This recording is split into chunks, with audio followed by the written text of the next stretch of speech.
for another episode of Boxing News Today. And of course, there is big news and big mouths screaming that big news across the boxing world. We're still waiting for confirmation of the Tyson Fury Alexander Usyk anticipated fight in Saudi Arabia. We expect that the date will be February 17th, but both Queensbury and Riyadh Season have not confirmed it yet, and we'll hold a press conference later on. But look for February 17th on your calendars if you're inclined to see that Tyson Fury Alexander Usyk heavyweight fight that was supposed to take place December 23rd. That has in fact been replaced by this fight. What was it called? I was thinking they actually branded it as something. Oh, Day of Reckoning. Right. Quite a few mismatches, but nonetheless, I'll read it out to you. Deontay Wilder versus Joseph Parker. Anthony Joshua versus Otto Wallin. Now, we all would have liked to have seen Deontay Wilder fight Anthony Joshua without a doubt, but it is what it is. Dimitri Bivol versus Lyndon Arthur, which I talked about the other day.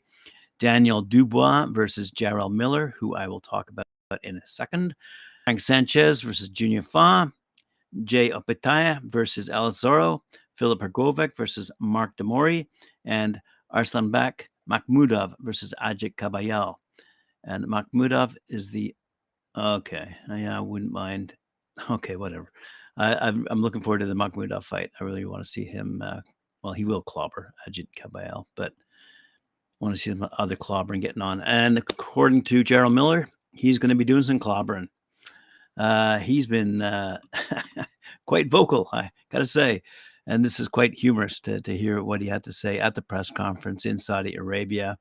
In a post interview done on television, Jarrell Miller does not hold back in expressing his disdain for both Anthony Joshua and his promoter, Eddie Hearn. Miller also talked about his upcoming fight with Daniel Dubois. So, with respect to Anthony Joshua, this is what he got to say. Oh, yeah, he's a punk.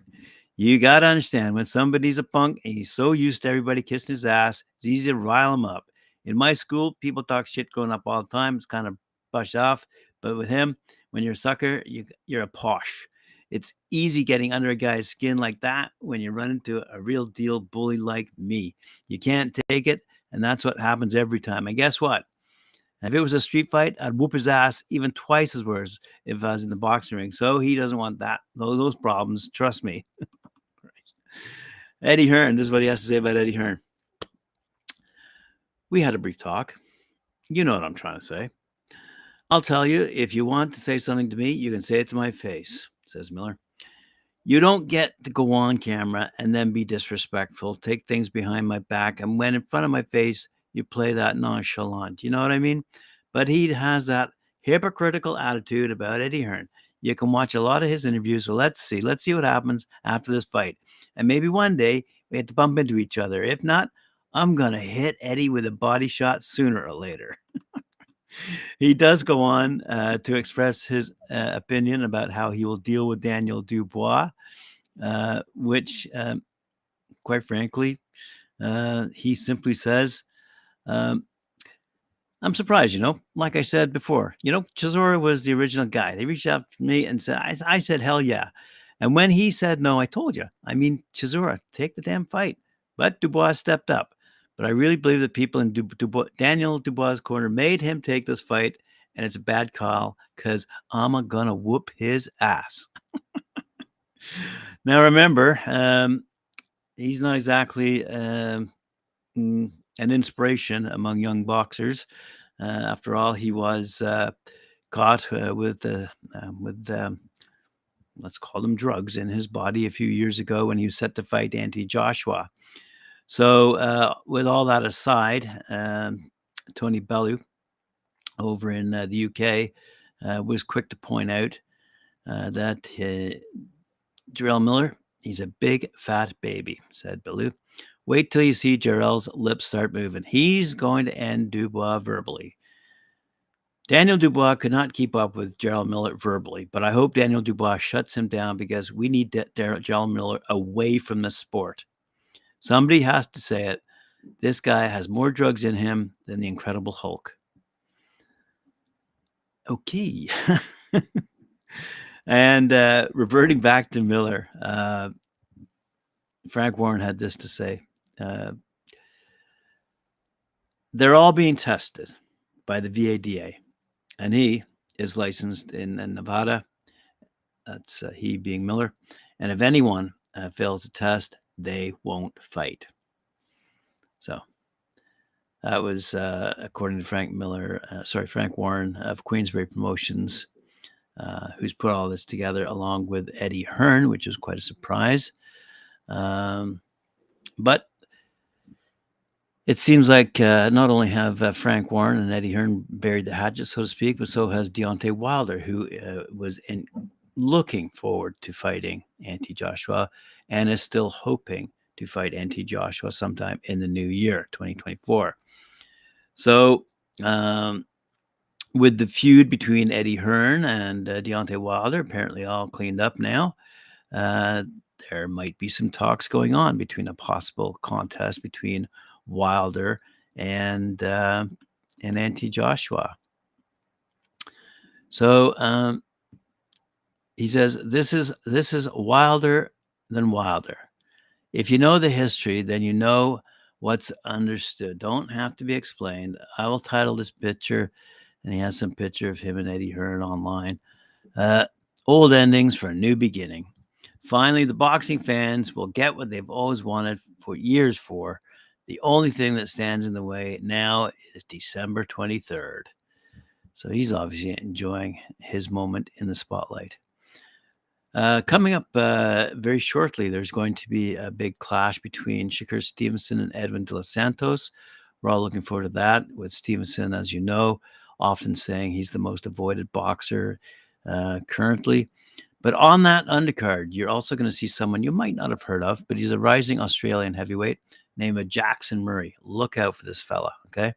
6'7" brawler from New South Wales. He's going to be fighting the American Stephen Torres on that undercard, taking place in Las Vegas.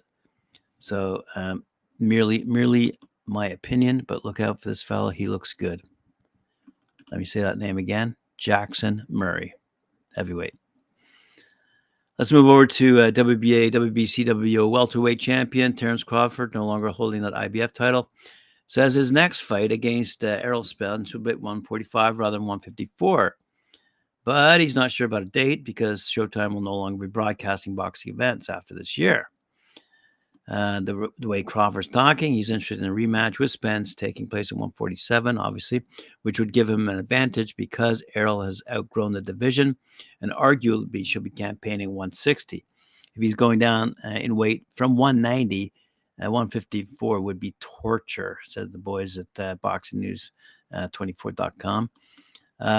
It makes sense for Crawford to drain Spence down to 147 because that will enable him to look great in the rematch, which would help him get a fight with Canelo Alvarez. That's the one Crawford really wants. And beating a drained Spence again emphatically increases the chance of Canelo giving him a shot at his 468-pound titles. Now, Crawford had to fight someone young, talented, and not weight drained. His chance of looking like 24 gold would be less. Hence, Crawford is showing zero interest in fighting the newly elevated IBF welterweight champ, Jaron Boots Ennis, who I think would beat Crawford. Terrence's fans aren't sympathetic to Spence's issues. Some say he was a weight bully all those years and owes much of his success to having a size advantage over his opposition. Crawford, who's 40-0, keep in mind, 31 knockouts, says the fight with former IBF, WBA, and WBC 147 champ Spence, who's 28-1, 22 knockouts, is up in the air, put that in air quotes, due to the network situation. The 33-year-old Spence is with PBC, and their co-founder and CEO Al Heyman is reportedly looking for a platform to take as many fighters, including Spence, which reminds me, I need to get back to PBC. If they wind up moving to Amazon Prime, so it says this article, BoxingNews24.com, it will be dicey whether the Crawford versus Spence rematch will sell. For a new platform that has never shown boxing events, it's reasonable to assume that the Crawford-Spence rematch will bomb and lose money. If fans have to purchase a membership on Amazon Prime in addition to the pay-per-view price to watch Crawford versus Spence rematch, keep in mind, that fight will do incredibly poor numbers. Without Spence taking a couple fights in between to rebuild his image with the fans to make them believe he has a chance against Crawford, the rematch will be a disaster for PBC and whatever network stages it. We signed to do a rematch, and that's what it is, said Terence Crawford. I don't have a date, but I know that the next fight is for Terence Crawford against Spence. It doesn't matter which network PBC takes the Albatross rematch. It will probably do poor numbers on pay-per-view. Boxing fans don't care about that because it's not their money that will be lost. The organizers of the Crawford-Spence rematch would be the ones going through the hardship. In a perfect world, the Saudis would take an interest in staging the rematch between Errol and Crawford and pay massive amounts of money to both fighters without worrying about whether it would be successful on pay-per-view or not. The Saudis probably won't even want to touch that hot potato, though, because of how one-sided the Spence-Crawford fight was last July. Even with a stacked undercard of A-side guys fighting D-side level opponents for the Crawford-Spence rematch card, like we saw with Tyson Fury versus Francis Ngannou in Saudi Arabia and the anti-Joshua Deontay Wilder event planned for December 23rd, the event will still likely do poor numbers. So, said Crawford, it's up in the air due to the fact that Showtime has decided not to do boxing. Nothing has been noted to me that the fight would not happen. The contract says 147, and that's where it'll be right now. We can decide on 154 or 147. He wants to prove to the world that he can defeat me in a rematch. I take my hat off to him, concluded Crawford. Let's take a quick look at what Bob Arum has to say. Shakur Stevenson, who we mentioned, is one of the top pound-for-pound fighters in boxing, but promoting a card on a Thursday night isn't ideal, even in the fight capital of the world, said Arum.